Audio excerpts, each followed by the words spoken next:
University of Philadelphia, university of পেনচিলভেনিয়াত কি কৰিলে, দুজন বিশ্ববিখ্যাত মনোবিজ্ঞানী এতিয়াও জীয়াই আছে বাৰু, ডক্টৰ কোয়িং আৰু ষ্টেইনবাৰ্গ বুলি, ৰিলেশ্যন আছে। চাওক কি কৰিলে, প্ৰায় 4,000 মানুহৰ ব্ৰেইন ডাটা কালেক্ট কৰিছিল তেওঁলোকে আৰু 4টা গ্ৰুপত ভাগ কৰিছিল। প্ৰথমটো গ্ৰুপত মানে 6-7 বছৰৰ পৰা 12 বছৰ বয়সলৈকে আছিল, ষ্টুডেণ্ট লাইফটো আমি যিটো কওঁ সৰু শিশুকাল, বাল্যকাল। দ্বিতীয়টি গ্ৰুপত 12 বছৰৰ পৰা 22 বছৰলৈকে আছিল, যিটো আমি কৈশোৰ কাল বুলি কওঁ। তৃতীয়টি গ্ৰুপত 22 বছৰৰ পৰা 60 বছৰলৈকে আছিল, মানে প্ৰাপ্তবয়স্ক। আৰু চতুৰ্থটো গ্ৰুপত মানে 60 বছৰৰ ঊৰ্ধৰ। আৰু তেওঁলোকৰ ডাটা, ব্ৰেইন ডাটাবিলাক কালেক্ট কৰি তেওঁলোকৰ ব্ৰেইনৰ এক্টিভিটিটো কেনেকুৱা এইবিলাক এনালাইচিছ কৰা গৈছিল। আৰু তেওঁলোকক 1 মাহৰ বাবে নাম জপ কৰিবলৈ দিয়া গৈছিল, এটা ক্ৰমত, যে আপোনালোকে এনেকৈ নাম উচ্চাৰণ কৰক। তাৰপিছত সেই চিডিউলটো ফ'ল' কৰাৰ পিছত যেতিয়া এমাহৰ পাছত তেওঁলোকৰ পুনৰ ব্ৰেইন ডাটাটো এনালাইচিছ কৰা গৈছিল ন, তেতিয়াহ'লে তেওঁলোকৰ মেণ্টেল ষ্ট্ৰেংথ হওক, মানসিক শক্তি হওক, কিবা এটা সিদ্ধান্ত ল'ব পৰা ক্ষমতা হওক, স্থিৰতা হওক, ধৈৰ্য হওক, 79% গ্ৰোথ দেখা গৈছিল। সেইকাৰণে কৈছে নাম লোৱা মনোভাই নামৰ বিনে গতি নাই, এনেও নাই, হয় নহয়? সেইফালৰ পৰাও নাই, এইফালৰ পৰাও নাই, গতিকে নাম ল'ব লাগে। সেই নামৰ মহিমা বুজাবলৈকেতো ইমানখিনি কৈছে, হয়নে নহয়? কিন্তু নাম লোৱাৰ এটা পদ্ধতি আছে। মই এতিয়া লৈ আছোঁ কৃষ্ণ কৃষ্ণ ৰাম ৰাম, এয়া নাম লোৱা নহয় নহয়, এয়া শব্দ উচ্চাৰণ। কৃষ্ণ বুলি ক'লে সেয়া শব্দহে উচ্চাৰণ হৈছে, নাম লোৱা নাই হোৱা। নাম কেনেকৈ লয়? আৰে যোগম ভৱতি ধ্যানম, ধ্যানম ভৱতি ভাৱম, তদৰ্থে নামস্মৰণম। যে প্ৰথমতে যোগ হ'ব লাগিব, তাৰ পাছত ধ্যান, ধ্যানৰ পাছত ভাৱ, ভাৱৰ পাছত নাম। এইবোৰ অদৰকাৰী কথা কৈছে।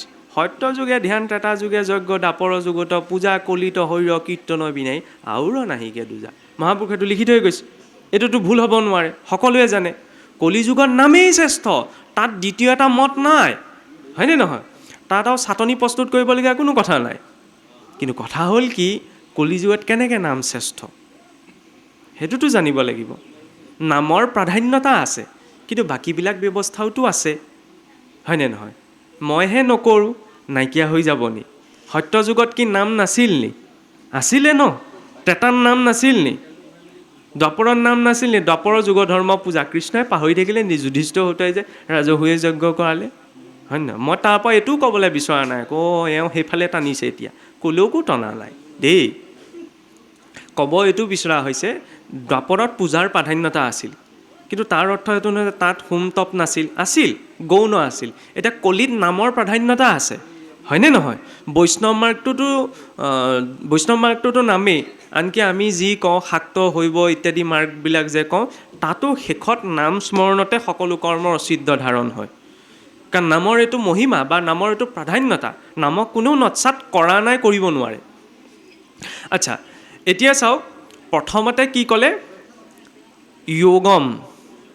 এতিয়াও যোগ লাগিব, বিনা সংযোগত কেনেকৈ কানেকশ্যন হ'লেহে নামষাৰ হ'ব।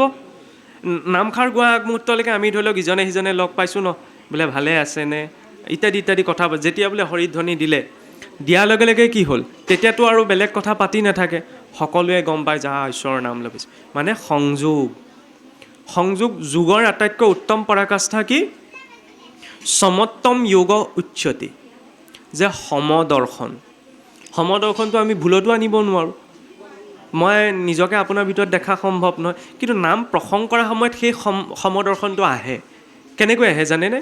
তাত কোনোবাই জানে, নাজানে, কোনোবা জ্ঞানী, অজ্ঞানী, সদাচাৰী, ব্যভিচাৰী, এই দৃষ্টিটোতো নাথাকে যে সকলো ভকত, হয়নে নহয়? সকলোকে বৈকুণ্ঠৰ পাৰিষদ, ছজনা ভকত, 12জনা বৈষ্ণৱৰ লিষ্টত সোমোৱাই দিয়ে। ধেমালি কথা নে? ইনডাইৰেক্টলি কেনেকৈ সোমাবলৈ পাই যায়, আমি চেষ্টা কৰিও নোৱাৰোঁ। লিষ্টত সোমাই গ'ল, এতিয়া সকলো ঈশ্বৰৰ পাৰিষদ।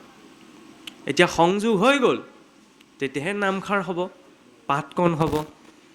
সংযোগ হোৱাৰ পাছত আকৌ আমি ঢেৰ যি টি কথা ভাবি থাকিব পাৰোঁ নহয়। নহয় বোলে, যোগম ভৱতি ধ্যানম। ধ্যান মানে কি? গছৰ তলত বহি থকাটোৱে নহয় নহয়, ধ্যান মানে একাগ্ৰতা। নামত একাগ্ৰতা লাগে ন, সেইবাবেতো ৰূপটো দিলে, মুখে বোলা ৰাম, হৃদয়ে ধৰা ৰূপ, এতেকে মুকুতি পাই বা কহিলো স্বৰূপ। এনেই কৃষ্ণ বুলি কোৱাটো শব্দ, কিন্তু কৃষ্ণৰ শব্দটোৰ সৈতে যেতিয়া ৰূপটো জড়িত হয় তেতিয়া নাম, হয়নে নহয়? যেতিয়া তেওঁ একান্ত মানে চিন্তা কৰিব, সন্মুখত এইখন বোলে পকা ঘৰটো, এই চাকি গছৰ গছাটো পকা, এয়া বোলে আমুক, এয়া বোলে শইকীয়া, এয়া বোলে বৰা, এয়া বোলে শৰ্মা, এনেকৈ ধৰি লওক যিটো, সেইটো ভাৱতটো নাচায়, ইয়াত সকলো বৈকুণ্ঠৰ পাৰিষদ। সেই একাগ্ৰতাটোৱে কি আনিব? নিজকে এটা দিব্যতাৰ মাজলৈ লৈ যাব। তাৰপিছত তেওঁ নাম ল'ব। তেতিয়া ভাৱ আপোনা আপুনি আহিব ন। সেইকাৰণে নামষাৰ উঠি যায়। ক'ৰবাত দেখিছে জানো বোলে কোনোবা গায়ক, ভাল ভাল গায়কেও গানটো গাবলৈ গ'লে গলাটো যদি বেয়া হয় পোনকৈ নামি আহে। ক'ৰবাত নাম নামি অহা দেখিছে? নামষাৰ গোৱাৰ পিছত বোলে নামষাৰ নুঠিলে গৈ দেই, মাজতে এৰি দিব লগা হ'ল। ক'ৰবাত দেখিছে? ক'তো নেদেখে। এদিনীয়া নামতি হ'লেও কেতিয়াও নাম নানামে। হয়নে নহয়? লাগিলে যেনে তেনে সামৰি থ'ব লগা পৰিস্থিতি হ'ব পাৰে, মই কিবা পাহৰি গ'লোঁ যেনিবা, প্ৰথম শিকিছিলোঁ, তেনেকুৱা হ'ব পাৰে। কিন্তু এইটো কেতিয়াও হ'ব নোৱাৰে বোলে বোলে নামষাৰ নহ'লগৈ দেই, যেনে তলে হ'লেও বৰ্ডাৰটো চুবগৈ। সেইটো নামৰ কেপাচিটি, হয়নে নহয়? এতিয়া ইয়াৰ পাছত যে ক'লে যে হেন মহেশ্বৰ কৃষ্ণ নিত্য নিৰঞ্জন সদায় প্ৰণাম তান অৰুণ চৰণ। মহেশ্বৰ বুলি কওঁতে ইয়াত ধৰি লওক মহাদেৱ সেই অৰ্থতটো প্ৰয়োগ হোৱা নাই। মহান যি ঈশ্বৰ, হয় নাই নহয়? প্ৰকৃততে সেই অৰ্থত প্ৰয়োগ হয়, মহান যি ঈশ্বৰ তেওঁৱেই মহেশ্বৰ। সদায় প্ৰণাম তান অৰুণ চৰণ। ভগৱন্তৰ সেৱা ক'ত হয়? ভগৱন্তৰ সেৱা আমি কওঁ ন, ভকত সেৱা, গুৰু সেৱা, ঈশ্বৰ সেৱা। সেৱাবিলাকৰ কেটেগৰীবিলাক বেলেগ বেলেগ নহয়, হয়নে নহয়? কুকুৰৰ সেৱা, গৃহস্থৰ সেৱা, এইবিলাক বেলেগ বেলেগ। পোহনীয়া কুকুৰটো থাকিলে তাৰোতো সেৱা শুশ্ৰূষা কৰিব লাগিব, হয়নে নহয়? আমাৰ এতিয়া সিমানলৈকে সি যদি কিবা ক'বলৈ সিমানলৈকে ঠিকেই আছে, এইফালে আকৌ কেতিয়াবা ভকত বুলি ক'বলৈ অকণমান লাজ, এতিয়াই ভকত হ'ব হৈছে জানো? ভাবি যায় কেনেকৈ নাম গান গাই, কাম আজৰি হ'লেও নাম গান গাই ঘূৰি ফুৰিব। এইটো নহয় নহয়, সেইটো সামাজিক দায়িত্ব। নামষাৰ সমাজত প্ৰসংগ কৰা, পাঠকন পঢ়ি দিয়া, সেইটো সমাজে কৰিলে ক'ব। আটাইতকৈ ডাঙৰ দায়িত্বটোতো সেইটো, হয়নে নহয়? মোক ইয়াত সন্মান কৰে নকৰে সেইটো ডাঙৰ কথা নহয় দেই। কিয় জানেনে? কাৰণ মই যিটো কাম কৰিছোঁ সেইটোতো আমাৰ না নৱবিধ ভক্তিৰ ভিতৰুৱা, না 14 প্ৰসংগৰ ভিতৰুৱা। বহুত ডাঙৰ কথা এইটো। লিখি থওক, কামত দিব। মই যিটো কাম কৰি আছোঁ সেইটো নৱবিধ ভক্তিৰ ভিতৰুৱা নহয়। কাৰণ নৱবিধ ভক্তিত কি আছে? শ্ৰৱণ, কীৰ্তন, ৰচন, আত্মনিবেদন। ক'ৰবাত ব্যাখ্যা আছেনে? আছে জানো? মহাপুৰুষে 14 প্ৰসংগৰ ব্যৱস্থা কৰিলে, নহয়নে? তাতো প্ৰসংগত নামৰ প্ৰকাৰ 52 প্ৰকাৰ নাম আছে। আমাৰ 52 প্ৰকাৰ যদি নাম আছে, চাৰিওজনাই এইটো কথা কেলৈ পাহৰি থৈ গ'ল? ব্যাখ্যা ব্যৱস্থাটো অকণমান কৰিব লাগিব দেই। কিয় নকৰিলে? বৰ ডাঙৰ প্ৰশ্ন এইটো। কাৰণ এই মাৰ্গটো ব্যাখ্যাৰ নহয়, এই মাৰ্গটো হৈছে সৰলতাৰ। ব্যাখ্যাটোতো ৰাৱণেও কৰিছিল, হয় নহয়? আগতে এতিয়া কিছুমান সমস্যা নাছিল, এতিয়া ব্যাখ্যাই যিবিলাক সমস্যা সৃষ্টি কৰে, মই নিজেও জড়িত কাৰণে ক'ব পাৰোঁ আৰু সেইখন ফিল্ডৰ কথা, হয়নে নহয়? মত এইটো কথা বেলেগ নহয়। তেতিয়াহ'লে মানুহে কেনেকৈ জানিব? এতিয়া মানুহে জনা শুনা হৈছে, হয় জনা শুনা হৈছে। আগতেতো 3-4খন গাঁৱৰ মূৰতহে ভাগৱত থাকে, এতিয়াতো গৃহে গৃহে ভাগৱত জানে ন অন্তত, এইটো ভাল কথা। কিন্তু আচল কথাটো হ'ল কি, লাহে লাহে অন্তৰবিলাকৰ পৰা আঁতৰি আঁতৰি গৈ আছে। নিমিলে ন, মডেলবিলাক নিমিলে। আমুকে আমুকক ফ'ল' কৰে, তমুকে তমুকক ফ'ল' কৰে, হয় নহয়? কোৱা হৈছে ঈশ্বৰক ফ'ল' কৰিবলৈ, মানুহে লাগি যায় এইজনক ফ'ল' কৰিবলৈ। সমস্যাটো সেইখিনিত হৈ যায়। এইজনক লৈ কোনো কাম নাই, এইজনৰ পৰা জিঅ'টো ওলাই গ'লে সেইখিনি উলিয়াই দিব লাগিব। সন্মানটো বহি থকাৰ কাৰণেহে। মই যদি লং পেণ্ট এটা, চাৰ্ট পেণ্ট এটা পিন্ধি আহিলোহেঁতেন, তেতিয়া শুনি থাকিলেহেঁতেন নে? হয় নহয়? ধুনীয়াকৈ মেকআপ কৰি আহিছোঁ, ভকত হৈ আহিছোঁ, সেইকাৰণে শুনি আছে। বৰ ডাঙৰ কথা। ভকত হোৱাটো ডাঙৰ কথা নহয়, ভকত হৈ থকাটো ডাঙৰ কথা। ৰাৱণে সীতাক হৰণ কৰি পেলাই ঋষি হৈ গৈছিল ন, কিন্তু ঋষি হৈ থকা নাছিল। ঋষি হোৱাটো টান কথা নহয়, ঋষি হৈ থকাটো টান কথা। এই ভকত হোৱাটো ডাঙৰ কথা নহয়। আজিকালিতো পটককৈ হ'ব পাৰি, হয় নহয়? ধুনীয়াকৈ মালা চালা অলপ পিন্ধি দিলেতো অকণমান হাই ৰেংকিঙেই হৈ যাম চাগে। মই অৱশ্যে পিন্ধি নাহিলোঁ আজি, কাপোৰখনৰ পৰা লাগিবও পাৰে অকণমান, ফুটে চুটে একদম হৈ যায়। গতিকে এইটো বনাব পাৰি, কিন্তু এইটো মেইনটেইন কৰাটো ডাঙৰ কথা। সেই মেইনটেনেঞ্চটো লাগে ভক্তিত। আৰু মেইনটেনেঞ্চটোৰ বাবে এই কথাটো কোৱা হৈছে। মেইনটেইন কেতিয়া হ'ব? যেতিয়া চাৰেণ্ডাৰ কৰা হ'ব, কেতিয়াবা আকৌ এনেকৈতো অকণমান এই সাজটো পৰিধান কৰাৰ পাছতো পটককৈ চাৰেণ্ডাৰ নহয়, ক'লে হ'বনে, মই কৈছোঁ এনেকৈ চলাই আছোঁ, এনেকৈ চলিব লাগিব, হৈ যায়, হয় নহয়? এতিয়া কওকচোন, মোৰ কথাৰ লগত নিমিলা কথা এটা কোনোবা এজনে কওকচোন, মই ইয়াত ভুলতো মানি নলওঁ, যেনে তেনে পাকে পকাই হ'লে মই মোৰটো কথাই ক'ম, সেইটো সমস্যা। সেইকাৰণে বিদ্বান চব হ'ব পাৰে, বিদ্যৱান হ'বলৈ বৰ টান, হাই কোৱালিফাইড চব হ'ব পাৰে, ৱেল কোৱালিফাইড হ'বলৈ টান হয়, কাৰণ কেতিয়াবা অকণ বিদ্যাও অহংকাৰৰ কাৰণ হ'ব পাৰে, হয় নহয়? বিনম্ৰতাটো পটককৈ নাহিব পাৰে নহয়। কিন্তু ইয়াত সেই চাৰেণ্ডাৰ কৰাৰ কাৰণে কি ক'লে, সদায়ে প্ৰণামো তান অৰুণ চৰণ, ঈশ্বৰৰ মূৰটোলৈ চাই প্ৰণাম কৰা নাই, ইমান ধুনীয়া ঈশ্বৰ, ধুনীয়া মিচিকে হাঁহি মাৰিছে, মুকুট পিন্ধি আছে, লাখটকীয়া মুকুট পিন্ধিছে দেই, সেইখনলৈ চাবই নালাগে বোলে, মুখলৈ শ্ৰীমুখ, ঈশ্বৰৰ শ্ৰীমুখ দৰ্শনৰ পোনপ্ৰথম ব্যৱস্থাই নাই, চৰণ চাৰেণ্ডাৰ তাতহে কৰিম। ওপৰলৈ চোৱাৰ লগে লগে 32 অলংকাৰ পিন্ধিছে, ধুনীয়া ঘৰটো দেখিলেও চকুটো যায়, সেইজনে 32 অলংকাৰ পিন্ধিছে, চকু নোযোৱাকৈ থাকিবনে, হয় নহয়? কোনোবাই যদি দামী কাপোৰ এযোৰ বোলে ভাল বেয়া পিছত কাপোৰযোৰ ক'ৰ পৰা ল'লে, আমাৰ গতিটো সেইটো, তেওঁ আকৌ 32 অলংকাৰ পৰিধান কৰি আহিব বোলে, নহয় নহয় নহয়, জ্ঞানচক্ষু দিব লাগিব, লাভ নাই জ্ঞানচক্ষু দি, অৰ্জুনক দিছিল নহয়, কি ক'লে, প্ৰভু সম্বৰণ কৰা, মই এইটো ৰূপ চাই থাকিব নোৱাৰোঁ, জ্ঞান দৃষ্টি দিয়াৰ পাছতো আমি কেনেকৈ পাৰিম? সেইকাৰণে ভগৱানক কোনেও জানিব নোৱাৰে, ভক্তি মাৰ্গত এইটো স্পষ্টকৈ কোৱা গৈছে, ন মে বিদুহু সুৰগণা নজানাতি মহৰ্ষয়, মোক বোলে কোনো দেৱতা মহৰ্ষি কোনেও জানিব নোৱাৰে, এইটো বহুত ডাঙৰ কথা আকৌ, এইটো এটম বোমৰ নিচিনা ভক্তি মাৰ্গত, চবে আমি ভগৱানক জানিবলৈকে লাগি আছোঁ, ইয়াত কৈ দিলে ভগৱানক কোনেও জানিব নোৱাৰে, কোনে জানিব পাৰিব? বোলে তেওঁ নিজেই কৈছে ন, মোক জানিবলৈ হ'লে মোৰ পূৰ্বতে আৱিৰ্ভূত হোৱা হ'ব লাগিব, মোৰ পূৰ্বতে আৱিৰ্ভূত হোৱাটো কোনো নাই, গতিকে মোক কোনেও জানিব নোৱাৰে। তেতিয়াহ'লে কৃষ্ণক কি ঈশ্বৰ বুলি আমি নাই জনা নি? নাই জনা ন, কৃষ্ণক মানিছোঁহে, মনা আৰু জনাৰ মাজত পাৰ্থক্য আছে, ঈশ্বৰক জানিব নোৱাৰি, মানিবহে পাৰি, মানিলেই চব কথা নহয় নহয়, চব কথা হয়, মানিলেতো পিতৃ মাতৃ হৈ যায়, DNA চাৰ্টিফিকেট বিচাৰিবলৈ যোৱা নাই নহয়, কেনেকৈ মা বুলি ক'ম, মোক DNA চাৰ্টিফিকেট দেখুৱাওক, মাতৃহে জানেও কাৰো বীৰ্যে পুত্ৰ, মাতৃয়ে পৰিচয় কৰাই দিলে ন, হয়নে নহয়? ইয়াতো মানিব লাগিব, মই ডাঙৰ দীঘল হ'লোঁ, মা কি বস্তু চিনি পাওঁ, দেউতা কি বিষয় চিনি পাওঁ, নহয়নে? এতিয়া লগতে শব্দ এটা উচ্চাৰণে বস্তু, এজনে কমেণ্টত লিখিব, মাতৃ বস্তু নি, নহয়নে? বস্তু নহয়, কিন্তু পাৰমাৰ্থিক অৰ্থত কিবা এটা তাত্ত্বিক দিশক বুজাবলৈ আমাৰ বস্তু শব্দটো প্ৰয়োগ হয়, যেনেকৈ বহুসকলে গুৰুজন বস্তু বুলি কয়, ধৰ্মক বস্তু বুলি কয়, তাত ধৰ্ম মানে পদাৰ্থ এটা নহয়, এটা তাত্ত্বিক স্থিতি, সেইটোও কৈ দিছোঁ, লগতে পাণ্ডিত্যটো দেখুৱাই দিছোঁ, আৰু নাভাবিব আপোনালোকে পাণ্ডিত্য বুলি। এতিয়া চাওক, এই যে কোৱা গ'ল পিতৃ মাতৃ পৰিচয় কোনে কৰাই দিয়ে? মাতৃয়ে কৰাৰ পিছত বোলে মা দেউতা ককাই ভাই চব চিনাই দিলে, তাৰপিছত যদি মই একোকে নামানো তেতিয়া জানি কি লাভ, হয়নে নহয়? সেইকাৰণে এই মাৰ্কটো জনাজনৰ কাৰণে নহয়, মনাজনৰ বাবে। আৰে মানিলে আপোনা আপুনি জানিব, জনাৰ পাছত নামানিবও পাৰে, হয়নে নহয়? সেইকাৰণে ঈশ্বৰৰ সময়ত প্ৰভু মই একো নাজানো, তোমাৰ শ্ৰীচৰণত মুঠতে মই সমৰ্পণ কৰিছোঁ, সেই চাৰেণ্ডাৰটো কৰাত লাগে। মই টানিছোঁ আৰু ৰবৰডাল যিমান বহল কৰিব পাৰি। মূৰ নিজ গুৰু হৃদীশ্বৰ যদুৰাই দিও উপদেশ মোক কৃপা দৃষ্টি চাই, এই কথাটো বহুত ডাঙৰ কথা, যে যেতিয়া ধৰ্ম মাৰ্গতো ভক্তি মাৰ্গত কিবা এটা কাম কৰা যায় ন, প্ৰথম প্ৰয়োজন হয় বোলে ঈশ্বৰে কি কৈছে তাক জনাটো। কেনেকৈ জানিম?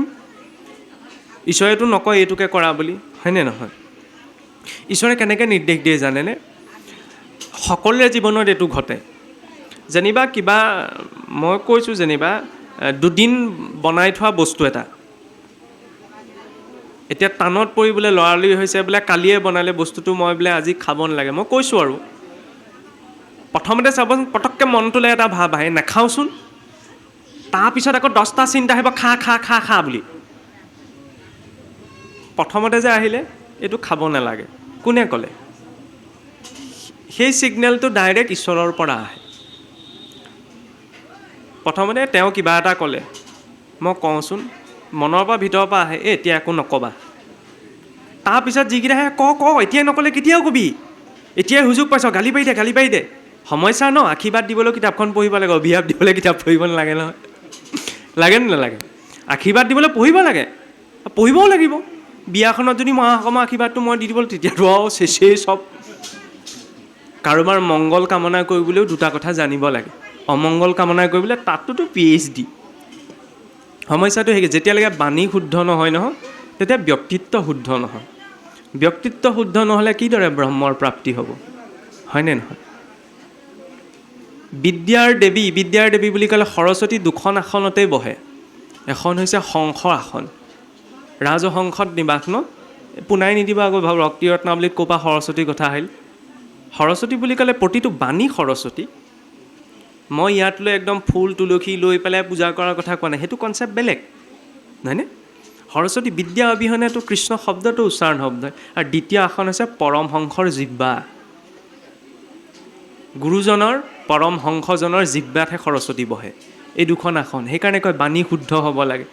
ভকতসকলে আশীৰ্বাদ দিওঁতে আগতে কয়, আজিকালি ক'বলৈ ভয় হ'ল, কিজানি ধৰি দিব, সেই ভক্তি মাৰ্গত থাকি আকৌ সৰস্বতী। আগতে আশীৰ্বাদ দিওঁতে কৈ বোলে কণ্ঠত সৰস্বতীয়ে লাগ দিয়ক দেই, এতিয়া কোৱাকেইজনো বন্ধ কৰিলে, ভয় কৰে নহয়। বিদ্যাত সৰস্বতী বুলি ক'লে ইজনে ধৰিবনে, কৃষ্ণত শৰণাপন্ন হৈ আপুনি সৰস্বতী বুলি কেলেই ক'লে, মানে সেইটো পাওঁ ইমান এলাৰ্জি। আৰে মুখে যিয়েই নকওক, স্মৰণ কাৰ হৈছে সেইটোহে ডাঙৰ কথা, হয়নে নহয়? মই মুখেৰে কৃষ্ণ কৈ আছোঁ, মনেৰে যদি আকৌ বেলেগ ভাবি আছোঁ তেতিয়াতো লাভ নাই। এতিয়া চাওক, এই যে কোৱা হ'ল মোৰ নিজ গুৰু হৃদীশ্বৰ যদুৰায়, বাণী যেতিয়া কাণত পৰেগৈ, ভগৱন্ত ক'ত আছে? আমাৰ হৃদয়ত।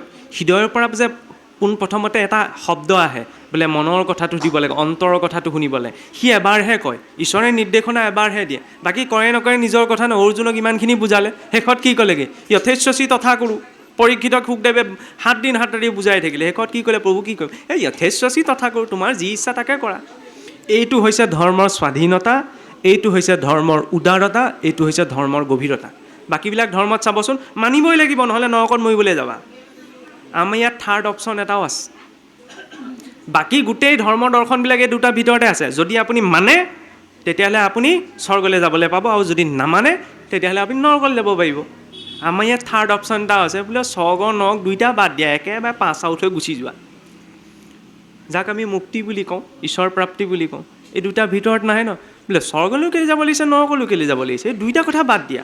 এই নজনা মানুহে দুইটা কথালৈ লাগি থাকে, জনাজনে লাহেকৈ দুইটা এৰি থৈ গুচি যায়। দৰকাৰ নাই নহয় আহি থাকিবলৈ। পুনৰপি জননম পুনৰপি মৰণম পুনৰপি জননী যথৰে শয়নম, হয়নে? ইহ সংসাৰে বহু দুস্তাৰে কৃপয়া পাৰি পাহি মুৰাৰে। এই বহু পুনৰ পুনৰ জন্ম, পুনৰ পুনৰ মৃত্যু, মাতৃ ভিন্ন গৰ্ভ ভ্ৰমণ হৈ আছে। এতিয়া আৰু কৃপা কৰা, ভৱসাগৰ তৰাই নিয়া, হয়নে নহয়? কেতিয়াবা পৰি যায়। এতিয়া চাওক, ভগৱন্ত যেতিয়া হৃদয়ত আছে, হৃদয়ৰ পৰা বাণী কেনেকৈ? আমি যেতিয়া শব্দ এটা শুনো ন, শব্দ বাণীৰ 4টা প্ৰকাৰ আছে। প্ৰথমটোক কোৱা হয় বৈখৰী, ইয়াৰ পাছত কোৱা হয় মধ্যমা, তাৰ পাছত আহে পশ্যন্তী, পশ্যন্তীৰ পাছত আছে পৰা বাণী। মই শব্দটো ক'লোঁ, শব্দ এটা কৈছোঁ, মোৰ মুখৰ পৰা আপোনাৰ কাণত গৈ পৰিলেগৈ। এই সময়ছোৱাক, এই বাণীকণক কোৱা হয় বৈখৰী। কিছুৱে কাণে যি শুনিলে সেইমতে গোটেই জীৱনটো চলাই দিয়ে। তেওঁৰ মানে অধিকাৰ বাণীৰ প্ৰতি গভীৰতা সেই বৈখৰীলৈকেহে থাকে। কাণত পৰিলেগৈ, কাণৰ পৰা ক'লৈ যায়? মগজুলৈ যায়, হয়নে নহয়? মগজুলৈ যাওঁতে যিটো সময় লাগে, যিটো ক্ৰম, সেই সময়টোক বাণী কোৱা হয় মধ্যমা। তেওঁ শুনাটোৱে নকৰে, শুনাৰ পাছত ব্ৰেইনটোলৈ যাব, ইয়াৰ পৰা চিন্তা কৰিব ন। এতিয়া এই মধ্যমাৰ পৰা ক'লৈ যায়? মগজুৰ পৰা মনলৈ যায়। মন আকৌ নিৰ্দিষ্ট এটা জেগাত নাই, মনটো সৰ্বশৰীৰত ব্যাপ্ত এটা অৱস্থা, হয়নে? মন ছডাল নাড়ীত ভ্ৰমণ কৰি ফুৰে, ইৰা পিংগলা সুষুম্না সুস্থিৰা চঞ্চলা। ইৰা নাড়ীত যেতিয়া মনটো সংযুক্ত হয় তেতিয়া ক্ষুধা ভাৱ আহে, পিংগলাত তৃষ্ণা, পিয়াহ জাগে। পিয়াহ কেৱল পানীৰে নালাগে আকৌ, বুজি পাইছেই নহয়? নিজৰ নিজৰ মতে সেইখিনি সজাই ল'ব। আৰু ক্ষুধা তৃষ্ণা যেতিয়া সুষুপ্তিৰ সৈতে জড়িত হয় তেতিয়া গভীৰ নিদ্ৰা। সেইকাৰণে সেইখিনি সময়ত আমি শুবলৈ যাওঁতে কি বুলি কয়? শুই উঠি যে গাটো ধুবলৈ কয়, বা শোৱা বিচনাখনৰ পৰা উঠি আহি যে নামঘৰলৈ নাযায়, এইটো কেৱল সৌ সদাচাৰেই নহয়, কাৰণ যিখিনি সময়ত ইন্দ্ৰিয়সমূহ বিকল হৈ গ'ল। আমাৰ গোটেই অনুভৱটো ইন্দ্ৰিয়ৰ পৰাই আহি আছিল, য'ত ইন্দ্ৰিয়ৰ নিবৃত্তি হৈ গ'ল, মানে মৃত্যু হৈ গ'ল, হয়নে নাই?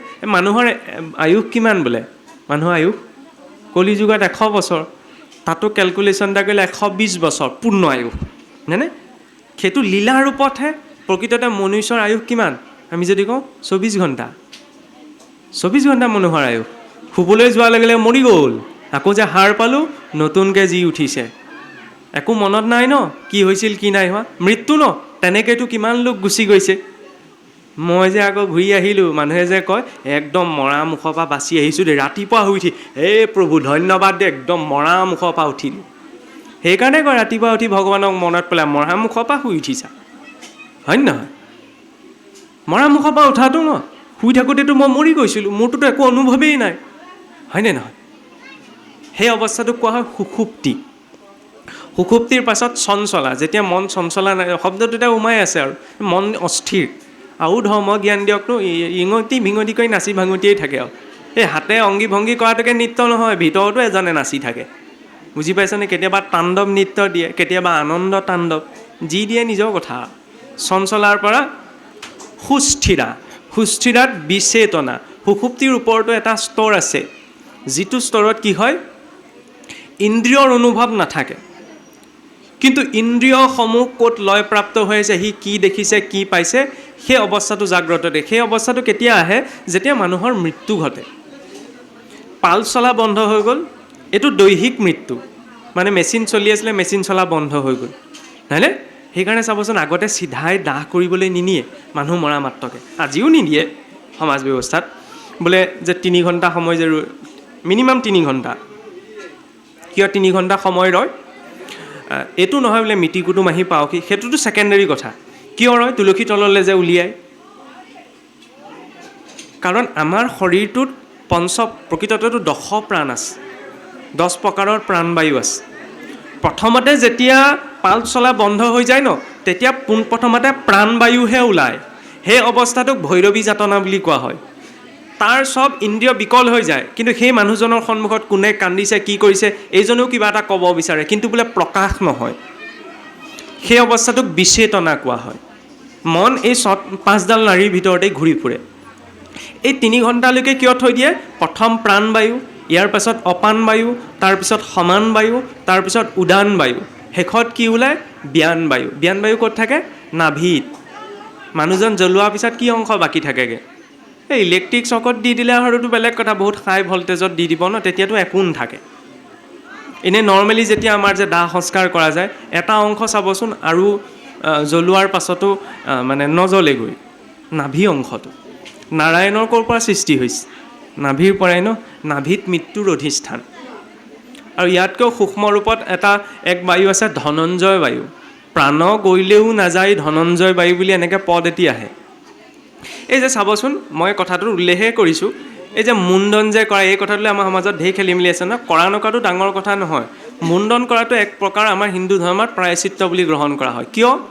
যেতিয়ালৈকে শৰীৰৰ পঞ্চবায়ু নিবৃত্তি হৈ যায়, কেশৰ পৰা ধনঞ্জয় বায়ু নাযায়, শিৰত ধনঞ্জয় বায়ুৰ স্থান, মানে প্ৰাণৰ কিছু অংশ থাকোঁতেও দাহ সংস্কাৰ কৰা গ'ল। সেইবাবে মানে এই মুণ্ডন সংস্কাৰটো কৰা যায়। এতিয়া কৰে নকৰে নিজৰ কথা, তাত মই মত দিবলৈ যোৱা নাই, হয়নে? কিন্তু কৰা যে হয় তাৰ ৰিলেভেঞ্চ এইটোও এটা।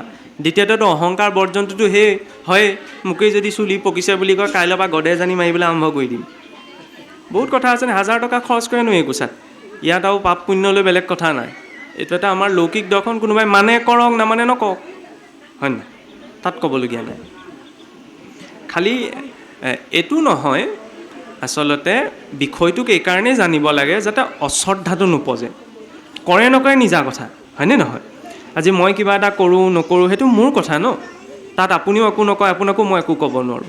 কিন্তু জানিব এইকাৰণেই লাগে বিষয়খিনিৰ প্ৰতি, কাৰণ আমি মূৰ্খ হ'ব পাৰোঁ, কিন্তু আমাৰ পূৰ্বপুৰুষসকল মূৰ্খ নাছিল, সেইটো কথাই। পাকে পকাই মানে কি হয়, অকণমান চাটনি ভাজিও কৰি দিয়া হয় আৰু এতিয়া খালে খাব আৰু নেখালে নাই আৰু, উপায় নাই। ভগৱন্ত যেতিয়া ভানীয়ে ইয়াৰ তৃতীয় স্বৰূপটো পাইগৈ ন, তৃতীয় স্বৰূপটো হৈছে মধ্যমাৰ পাছত পশ্যন্তি, মগজে মনলৈ পঠায়। কিছুৱে সেইকাৰণে মনৰ মতে চলে, হয়নে? মনৰ পাছত যিটো শেষ স্তৰ আহে, মনৰ পৰা ক'লৈ যায়? আত্মালৈ যায়। বাণীৰ সেই স্বৰূপটো কোৱা হয় পৰাবাণী। সেইমতে চলিলেতো আৰু জীৱনত একো বিপদেই নাই, খালি আমাৰ ইমানখিনি নহয়গৈ যে শুনিম, শুনাৰ পাছত মগজে লওক, মগজৰ পৰা মনে ভাবোঁ, মনৰ পৰা আত্মালৈ যাওক, হয়নে? এই আত্মাৰ পৰা যেতিয়া আহে তেতিয়াহ'লে সেই কৰ্মটোৱে কেতিয়াও জীৱক অধোগতিৰ সৈতে সম্পন্ন কৰাব নোৱাৰে। কিবা কাৰণত তেওঁ অধোগতি লাভ কৰিলেও পতিত নহয়। তাৰ উদাহৰণ ৰজা ইন্দ্ৰদ্যুম্ন। ঈশ্বৰকে ভাবি বহি আছিল ন, অগস্ত্যই অভিশাপ দি দিলেগৈ, হাতীটোৰ নিচিনাকৈ বহি আছে, যা বোলে তই হাতী হ। অধোগতি পাইছে, কিন্তু তেওঁ পৰাবাণীৰ স্তৰত আছিলগৈ, অৰ্থাৎ মন আৰু আত্মা যি স্থানত গৈ এক হৈ আছে। অধোগতি লাভ কৰিছে কৰ্মবশতঃ, কিন্তু পতিত হোৱা নাই। একদম শেষ মুহূৰ্তত মনত পৰি গ'ল ন, যে জমা যে আছে বেংকত, ইমান দিনৰ পৰা যে ইমান জমা কৰিছিলোঁ, পাহৰিয়ে থাকিলে, পাছবুকো হেৰাই থাকিলে। কিন্তু শেষ মুহূৰ্তত মনত পৰি গ'লগৈ, পাছবুক পাই গ'ল, লাখ লাখ টকা চব উলিয়াই আনিলে, হয় নহয়? এতিয়া প্ৰমোশ্যন পাই হাতীয়ে নহ'ল বোলে, মানুহো নহ'ল, চিধাই একদম ৰাষ্ট্ৰপতি ভৱন, ৰাষ্ট্ৰপতিৰ ব্ৰহ্মাণ্ডপতি ভৱন পালেগৈ। পিছত লক্ষ্মীদেৱেও সুধিলে, বোলে তুমি গৈছিলা, তোমাকতো তুমি সকলে ভেদ আচৰণ নকৰে, তুমিতো নিৰপেক্ষ, তুমিতো পক্ষপাতিত্ব কৰিলা। বোলে কেনেকৈ? গজেন্দ্ৰক বোলে বৈকুণ্ঠলৈ পঠালা, গ্ৰাহক আকৌ তুমি বোলে গন্ধৰ্ব লোকলৈ পঠালা, গ্ৰাহকো পঠাবলৈ, বোলে সি বিচৰা নাছিল নহয়, হয় নহয়? ঈশ্বৰে যিটো বিচাৰিব সেইটোহে দিব, তেওঁৰ সন্মুখত যিটো ভাৱ, হয়নে নহয়? মই কৃষ্ণ কৃষ্ণ কৈ যদি বেলেগ এটা বিচাৰি থাকোঁ, বিচাৰিলে ঈশ্বৰে দি দিয়ে, এইটো নাভাবিব। কৃষ্ণৰ ব্যতিৰেকে বাকী যিমানবিলাক দেৱী দেৱতা আছে নহয়, সকলোৱে দিয়ে, কৃষ্ণই একো নিদিয়ে, সৰ্বস্ব হৰণ কৰে। এইটোও ডাঙৰ কথা আকৌ, আজি ঢেৰ ডাঙৰ কথা ওলাইছে পাই। কৃষ্ণই কাৰোবাক কিবা দিয়া দেখিছে? যিকণ আছে সেইকণো লৈ লয়। বিপ্ৰ দামোদৰ খাবলৈ সেই মুঠিকে আছিলে, সেই মুঠিও নাইকিয়া কৰি পেলালে।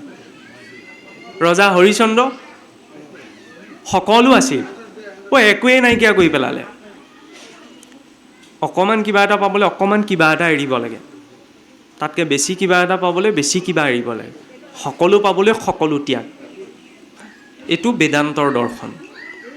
ঈশ্বৰক সৰ্বস্ব বুলি কৈছোঁ যেতিয়া, সৰ্বস্ব ত্যাগ মানে এইটো নহয়, মই আজিৰ পৰা পানীও নাখাওঁ, নবহোঁ, কাপোৰ কানিও নিপিন্ধোঁ, সেইটো ত্যাগ নহয়। মানস ৰূপত ত্যাগ। বাতিটো কিয় দিছে? চাহকণ পানীকণ খাবলৈ। বাতিটোৰ কথা কোনোবাই ভাবি থাকে জানো? নাভাবে ন। আৰু সেইটো আচৰণ, এইটো জগতখনৰ লগত ক'ব লাগে। এদিন মহাৰাজ জনকক সুধিছিল, মই কথা প্ৰসংগত কৈছোঁ, আৰু শুকদেৱেওতো তেওঁৰ ওচৰত শিক্ষা ল'বলৈ গৈছিল। যাওঁতে মানে শুকদেৱৰ এটা প্ৰথম প্ৰশ্নতে মহাৰাজ জনকৰ প্ৰতি, জনকটোতো ৰজা হয়, তেওঁক ৰাজঋষি কোৱা যায়, তেতিয়া শুকদেৱে মহাৰাজ জনকক সুধিছিল যে আপুনি এজন ৰজা হয়, ইমান সা সুবিধাৰ মাজত আছে, ইমান সা সুবিধাৰ মাজত থাকিও আপুনি নিৰাসক্ত হৈ কেনেকৈ থাকে? তেতিয়া মহাৰাজ জনকে কৈছিল, মোৰ ৰাজ্যত যদি অপৰাধী দুজন ওলায় আৰু সেই অপৰাধী দুজনক যদি মই এতিয়াই কালিলৈ পুৱা হোৱাৰ লগে লগে মৃত্যুদণ্ড ঘোষণা কৰোঁ, আৰু মৃত্যুদণ্ডৰ আগমুহূৰ্তত যদি তেওঁলোকক মই 52 প্ৰকাৰৰ ভোজন তেওঁলোকক খাবলৈ দিওঁ, আপুনি এটা কথা কওক, তেওঁলোকে টেষ্টটো পাব নাপাব? তেতিয়া ক'লে, বোলে যাক কাইলৈ কাটিব তাক 52 প্ৰকাৰ নালাগে, অমৃতো খাবলৈ যদি পায়, সেইটো সেইটো কি টেষ্ট পাব? নাপায় ন। মোৰো উত্তৰ সেইটোৱেই।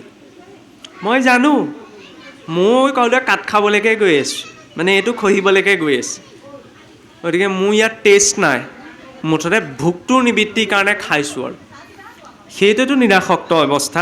পিয়াহ লাগিছে কাৰণে খাইছে, হয়নে নহয়? বটলটো সেইকাৰণেই দি থৈ গ'লহি, চিঞৰি চিঞৰি তেটোতো শুকাই যাব নহয়, অকণমান তিয়াই ল'ব। বটলটোৰ কথা কোনেও ভাবি নাথাকে না, ধুনীয়া বটল দেই, ষ্টিকাৰ লগা। সংসাৰখনতো এইটো ব্যৱহাৰ। কথাবিলাক মই একেবাৰে খহতীয়া মানে চলিত আধাৰলৈ গৈছোঁ, কিন্তু এই কথাবিলাকতে আচল গভীৰতাটো আছে। চিনেমাখন চাওঁতে চোৱাজনে এইটো ভাবি চাব লাগে যে মই চিনেমাহে চাই আছোঁ। চিনেমাখন চাওঁতে পুৰুষ আৰু প্ৰকৃতিৰ মাজতে গোটেই খেলখন হৈ আছে ন। মায়া বুলি ক'লে মানুহে ভয় খাই যায়, বহুত ডাঙৰ কিবা এটা। আৰে নহয়, চিনেমাখন চাওঁতে সচেতন হৈ চোৱা, পুৰুষ নিৰ্লিপ্ত, আত্মা নিৰ্লিপ্ত ন। পুৰুষ বুলি শৰীৰটোক কোৱা নাই ন, আত্মাক কোৱা গৈছে। ই হৈছে দ্ৰষ্টা, দ্ৰষ্টাক একোৱে প্ৰভাৱ পেলাব নাই। দৃশ্য হৈছে প্ৰকৃতি। চিনেমাখনত হাঁহিছে, এইজনেও হাঁহিছে, কিহে পালে? টিভিটোতে হাঁহিছে, তুমি কেলৈ হাঁহিছা? চাই আছে, তাত কোনোবাই কান্দিছে, এইজনেও কান্দিছে, মনটো বেয়া লাগিছে, হয় দেই, বেয়া কথা হ'ল। ছিক্সটো কোহলিহে মাৰিব, চকী পৰা উঠিছে এইজনে ছিক্স মাৰিলে। অঁ, এইটোৱেতো পুৰুষ আৰু প্ৰকৃতিৰ মাজত খেল। কিন্তু কাৰেণ্টটো যেতিয়া গুচি যায় তেতিয়া গম পায়, চিনেমাহে চাই আছিলোঁ, হয় নে নহয়? আমাৰ লগতো সেইটো হৈ আছে। ইয়াত সুখ দুখ, ভাল বেয়া, মান অপমান চব অনুভৱ হৈ আছে, কাৰণ চব প্ৰকৃতিত দৃশ্যমান হৈ আছে। কিন্তু দ্ৰষ্টা প্ৰকৃততে নিৰ্লিপ্ত। কিন্তু যিদিনা কাৰেণ্টটো যাবগৈ, বুজি পাইছেই নহয়, আমাৰোতো কাৰেণ্ট যাবলৈ গৈ আছে, ঈশ্বৰে নকওক এতিয়া নগ'লেই হয় আৰু, নহ'লে কথাবোৰ আধৰুৱা হ'ব। যেতিয়া কাৰেণ্টটো যাব সেইদিনা গম পোৱা যাব তাত সুখ দুখ, এই যে কয় একো লৈ যাব নোৱাৰো, এই কাৰণেই ন, যি অনুভৱ হৈছিল ইয়াতেতো থৈ যাব লাগিব। সেইকাৰণে সতৰ্কতাৰে চাব লাগে, সচেতনতাৰে। বোলে সুখত বেছি আনন্দিত নহয়, দুখত বেছি কষ্ট নহয়, কাৰণ ভিতৰত যিজন আছে সেইজনহে স্থায়ী। সেইবাবে সেই হৃদীশ্বৰ বুলি তেওঁক ধৰা হৈছে, গুৰু বুলি তেওঁক ধৰা হৈছে।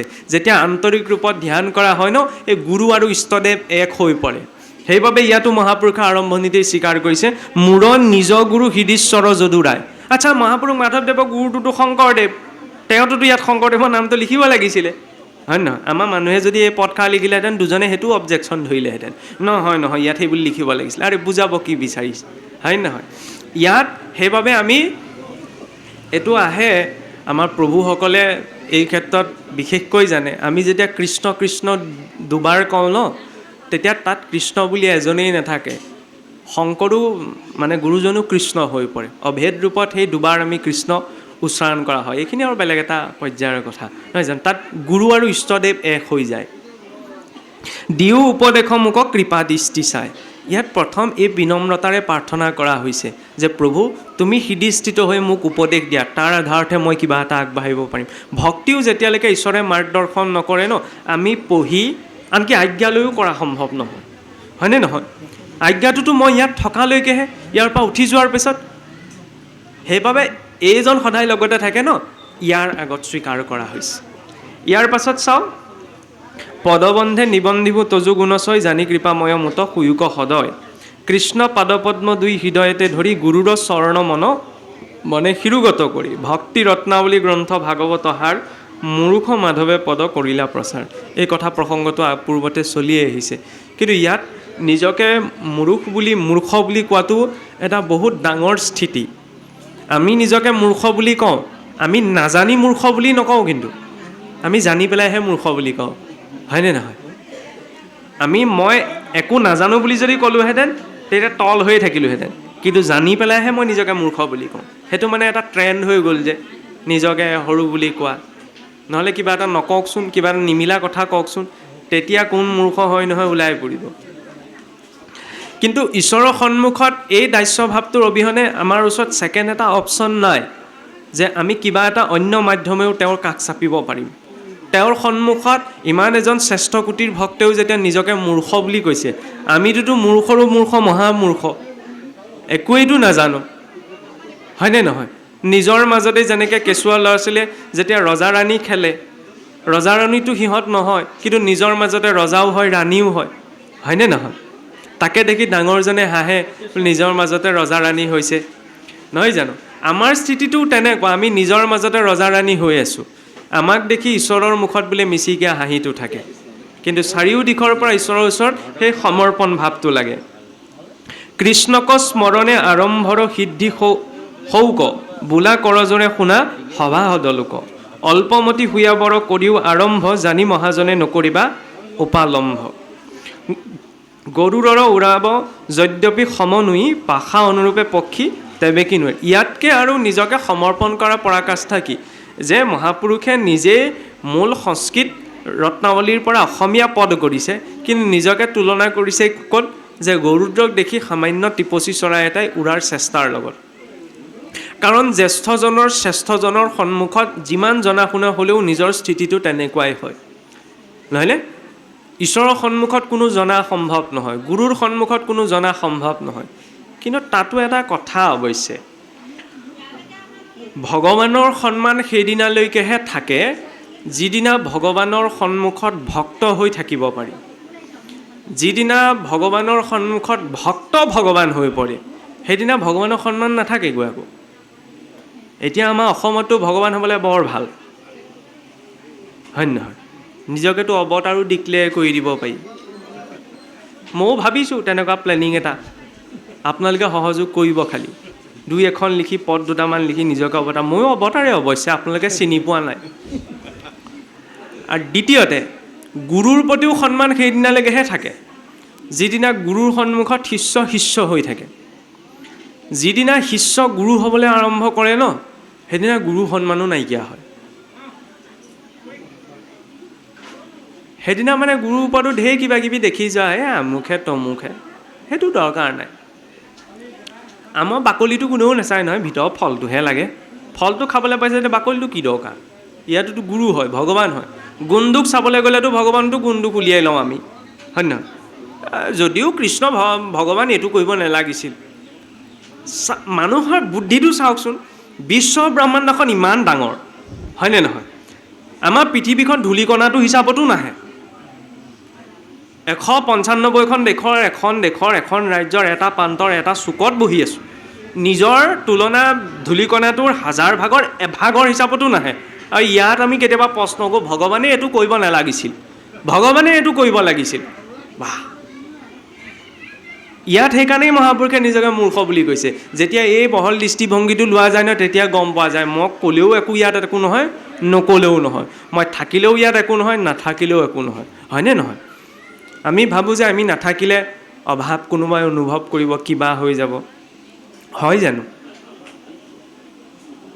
আৰে ভগৱানৰ অভাৱতেই মানুহৰ একো নহয়। মানুহৰ অভাৱত মানুহৰ কি হ'ব? মাক দেউতাকৰ কথা পাহৰি যায় ন? দিন বাগৰাৰ লগে লগে সেই আপোনাৰ শ্ৰাদ্ধ পাতোঁতেহে পিতৃ পিতামহ পিতামহ, তাৰ আগলৈকে একোটোতো নাথাকে। স্বাভাৱিক কথা ন? যেতিয়ালৈকে চকুৰ আগত থাকে তেতিয়ালৈকে কিছু কথা মনত থাকেগৈ। তাৰপিছত নোখোৱা নোবোৱাকেতো জীয়াই নাথাকে মানুহ, বোলে হয় আমুক গুচি গ'ল। মই এইটো কাৰোবাক সমালোচনা কৰা নাই, এইটো প্ৰকৃতিৰ স্থিতি, মানুহৰ স্মৃতি নাইকিয়া হৈ যায়।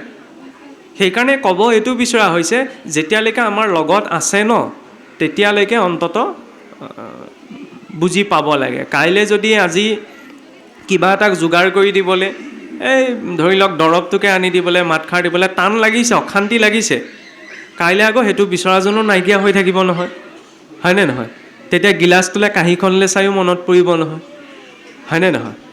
শ্ৰাদ্ধৰ পিছত আৰু খাবলৈ মাতিলে আৰু ধুনীয়াকৈ আৰু দণ্ডৱতে পৰি পেলাই মই মাতোঁ, তেনেকৈ আহিব জানো খাবলৈ, হয়নে নহয়? সেইকাৰণে সময় থাকোঁতেই, আৰু কেতিয়ালৈকে আছে? যেতিয়ালৈকে ঈশ্বৰৰ শৰীৰটোত আছে। মাধ্যম সেয়াই হ'ব লাগে।